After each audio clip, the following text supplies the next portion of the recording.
Halo semua, ketemu lagi di channel saya Untung Kurniawan. Hari ini kita akan membahas salah satu jenis dari gelombang bunyi, yaitu tentang efek Doppler. Nah, dalam kehidupan sehari-hari kita pernah menjumpai konsep efek Doppler secara tidak langsung. Contohnya ketika ambulans mendekati diri kita, maka yang terjadi suara yang kita dengar itu semakin keras. Tapi sebaliknya, ketika ambulans tersebut sudah melewati kita, suara yang terdengar pada sirine ambulans itu semakin lemah atau tidak kuat. Nah, di sini pada konsep efek Doppler kita akan membahas tentang kuat frekuensi baik dari pendengar ataupun dari sumber. Nah, dilihat di papan tulis di sini konsep efek Doppler. Kalian harus ingat untuk posisi P sama S itu harus seperti yang saya tulis. Jadi tidak boleh misalkan S kita ambil sebelah kiri. No, ini untuk mempermudah untuk arahnya. Nah, untuk P sebagai pendengar berada di sebelah kiri, sedangkan S sebagai sumber itu adalah sebelah kanan. Nah, kalian harus perlu ingat P sama S itu perbedaannya apa? S sebagai sumber berarti di sini nanti adalah alat ataupun di dalam soal yang sebagai sumber bunyi. Sedangkan P berarti pendengar, berarti yang menerima. Nah, di sini ada arah panah. Seperti konsep gaya, ketika berada di posisi arah kanan, maka bernilai positif. Sedangkan ke kiri bernilai negatif. Nah, di sini untuk arah P sebelah kanan, di sini nilainya positif. Arah S sebelah kanan juga bernilai positif. Sedangkan arah kiri, berarti P ke kiri di sini negatif, sedangkan S ke kiri ini juga negatif. Nah, fungsi dari anak panah ini itu untuk apa? Fungsi dari anak panah ini hanya menunjukkan yaitu kecepatan pendengar VP, berarti kanan kiri di sini positif, berarti di sini juga VP-nya negatif milik VP. Sedangkan sebelah kanan S di sini sama, berarti miliknya VS. Saya ulang. Untuk arahnya anak panah plus dan min, kamu perhatikan arah ke kanan berarti bernilai positif, ke kiri bernilai negatif.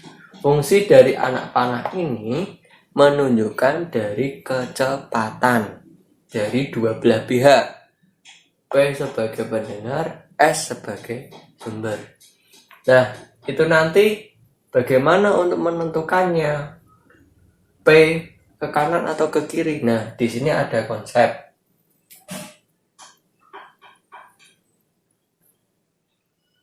Ada konsepnya. Ketika P anak panah ke kanan dan S anak panah ke kiri, otomatis di sini P ke kanan itu positif, S ke kiri itu negatif. Maka konsep ini disebut dengan saling mendekati. Jadi kalau misalkan di kalimat soal ada saling mendekati, maka kamu perhatikan P harus sebelah kiri, S harus sebelah kanan. Maka P positif, S negatif. Yang positif kecepatan pendengar, sedangkan negatif yaitu kecepatan sumber. Seperti ini. Terus konsep yang kedua, ini yang pertama. Konsep yang kedua, misalkan di sini P sama S arahnya ke kanan semua. Berarti di sini positif, ini juga positif. Nah, namanya ini apa? Saling menyusul. Berarti saling menyusul, tidak ketemu. Bisa enggak kalau misalkan saling menyusulnya ke kiri? Bisa. Jadi kamu perhatikan nanti posisinya bagaimana. Kalau di sini biasanya posisinya misalkan ambulans berada di belakang pendengar, berarti ambulansnya berada di sebelah kanan, pendengarnya kiri. Seperti ini. Kalau misalkan ambulansnya berada di depan, sedangkan pendengarnya berada di belakangnya, berarti S sama P nya arahnya ke kiri semua. Seperti itu. Terus konsep yang ketiga, P sama S di sini satunya ke kiri, satunya ke kanan. Berarti S ke kanan positif, P ke kiri negatif. Maka di sini disebut dengan ya saling menjauhi.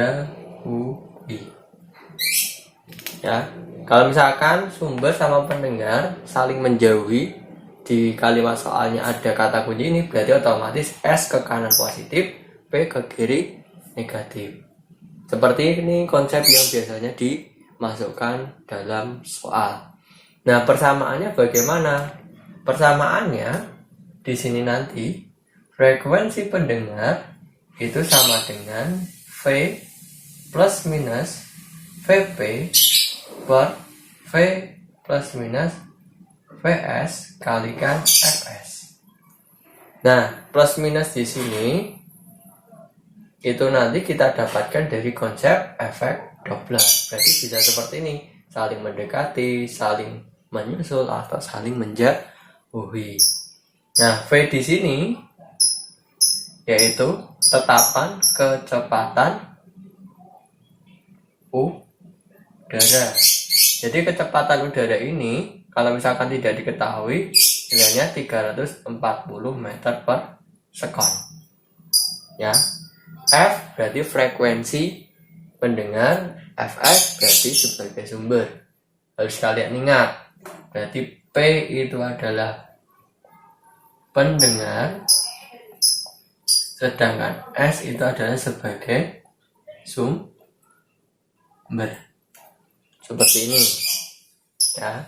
Jadi untuk FP sama Fs jangan sampai terbalik. Kata kunci di efek Doppler seperti yang saya jelaskan hanya di positif negatifnya ini.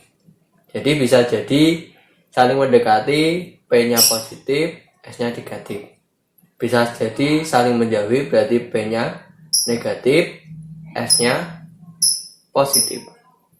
Ya, kalau misalkan bisa nggak salah satunya diam? Bisa. Misalkan contoh pendengarnya diam, berarti pendengarnya tidak melakukan apa-apa, tulis saja P.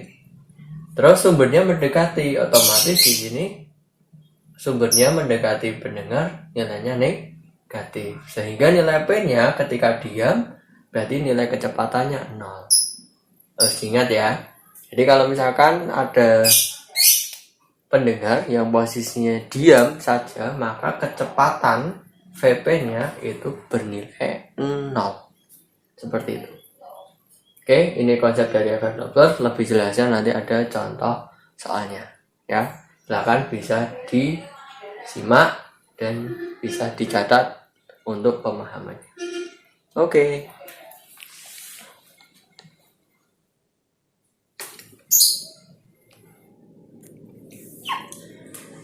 Oke, sekarang kita kembali ke contoh soal yang pertama. Semoga bisa terbaca ya. Saya bacakan, jadi nanti kita menggunakan konsep efek Doppler yang sudah kita bahas tadi. Soal pertama, sumber bunyi bergerak mendekati seorang pendengar yang diam. Berarti di sini ada kata kunci. Seorang pendengar yang diam. Maka posisinya nanti kecepatan pendengar itu nilainya 0. Di sini kalimat kedua, gerak sumber bunyi berkecepatan 72 km per jam. Frekuensi sumber bunyi itu adalah 640 dan cepat rambat bunyi di udara adalah 340 meter per second. Tentukan frekuensi yang didengar oleh pendengar. Berarti yang ditanyakan adalah FP-nya. Berarti di sini yang diketahui yang pertama yaitu nilai dari V, kecepatan di udara 340 meter per sekon. Terus frekuensi sumber bunyi berarti Fs 640 meter per sekon. Di sini frekuensi sumber bunyi. Terus gerak sumber bunyi berkecepatan 720. Berarti di sini sumber bunyinya yaitu V S-nya 72 km per jam harus dirubah ke dalam meter per second.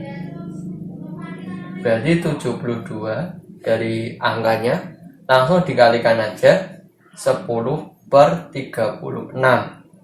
Maka ini kita bagi, nilainya 2 kali 10 nilainya 20 meter per second VS nya. Dan ini seorang pendengar, berarti VP nya bernilai 0 meter per second.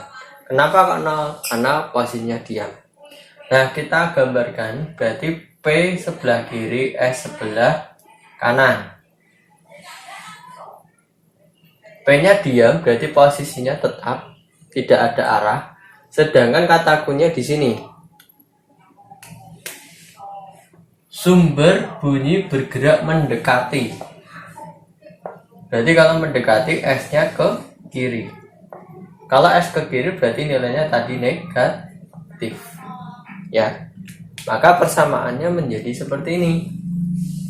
FP sama dengan V plus minus VP, ini rumus awal, per V plus minus VS dikali Fs. Nah, V karena ini pendengarnya dia, berarti kita anggap nilainya positif. VP per V. Nah, di sini VS-nya arahnya ke kiri negatif, berarti di sini negatif VS kalikan Fs. Seperti itu ya.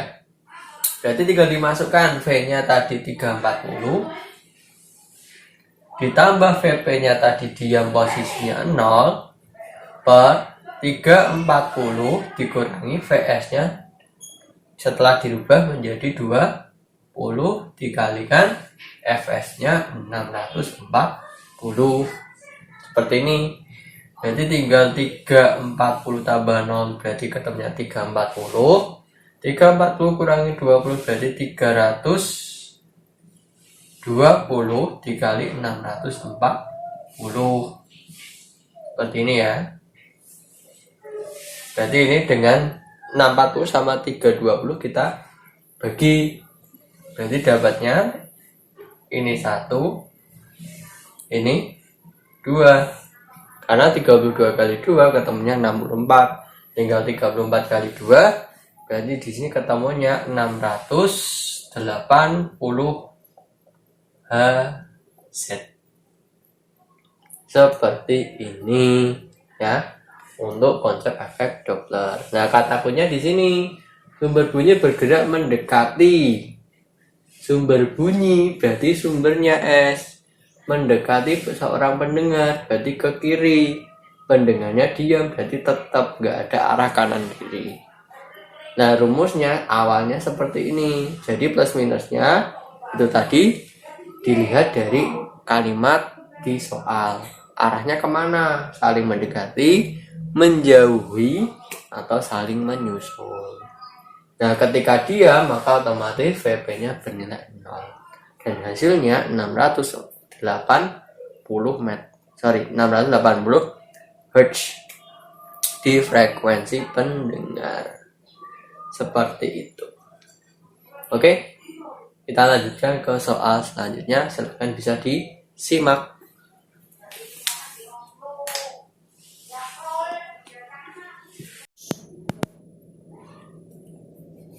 Oke, untuk soal yang kedua dan yang terakhir, konsep dari efek Doppler.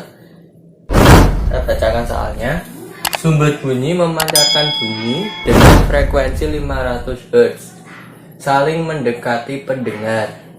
Kecepatan sumber bunyi 40 meter per second dan kecepatan pendengar 50 meter per second. Jika kecepatan udara 340 meter per second, frekuensi bunyi yang didengar oleh pendengar adalah titik. Maka di sini kita lihat yang diketahui dulu. Yang diketahui di sini sumber bunyi memancarkan bunyi dengan frekuensi 500 Hz. Berarti frekuensi sumbernya Fs-nya 500 Hz. Terus kecepatan sumber bunyi 40. Berarti Vs-nya 40 dan kecepatan pendengar Vp-nya 50. Ya, harus kamu lihat Vp sama Vs-nya. Di sini jangan sampai tertukar. Kecepatan sumber bunyi berarti Vs, kecepatan pendengar Vp.